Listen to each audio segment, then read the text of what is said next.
रैणी आपदा को 3 साल पूरे हो गए हैं। आज से 3 साल पहले 7 फरवरी 2022 को धौली और ऋषिगंगा का एक ऐसा सैलाब आया जिसमें सैकड़ों जिंदगियां दफन हो गई थी।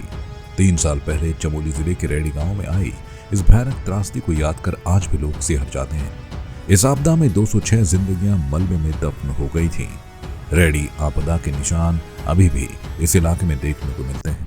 रैणी आपदा से सैकड़ों परिवार प्रभावित हुए। आज भी इस इलाके के लोग रैणी आपदा के दंश झेल रहे हैं।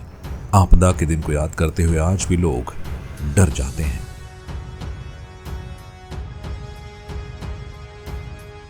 बता दें कि 7 फरवरी 2021 सुबह 10:21 पर चमोली के रैणी गांव में बड़ी आपदा आई। यहां बर्फ, ग्लेशियर, चट्टान के टुकड़े, मोरेनिक मलबे आदि चीजें एक साथ मिक्स हो गए, जो करीब 8.5 किलोमीटर रौंथी धारा की ओर नीचे आ गए। करीब 2300 मीटर की ऊंचाई पर ऋषिगंगा नदी को अवरुद्ध कर दिया, जिससे पानी की झील बन गई। रौंथी कैचमेंट से आए इस मलबे ने ऋषिगंगा नदी पर स्थित 13.2 मेगावाट क्षमता वाले हाइड्रो इलेक्ट्रिक पावर प्रोजेक्ट को तबाह करके रख दिया, जिसके साथ ही रैणी गांव के पास ऋषिगंगा नदी पर नदी तल से करीब 70 मीटर ऊंचाई पर बना एक बड़ा पुल भी बह गया, जिससे नदी के ऊपर के गांवों और सीमावर्ती क्षेत्रों में आपूर्ति बाधित हो गई। ये मलबा आगे बढ़ा, जिसने तपोवन परियोजना को भी क्षतिग्रस्त कर दिया। इस आपदा ने न सिर्फ 204 लोगों की जान ले ली, बल्कि अपने रास्ते में आने वाली सभी बुनियादी ढांचों को नष्ट कर दिया। आपदा में करीब 1625 करोड़ रुपए का नुकसान हुआ था। 7 फरवरी साल 2021 में लगभग 25 दिन रेस्क्यू ऑपरेशन चलाना पड़ा, जिसके बाद कई शवों को बाहर निकाला गया था।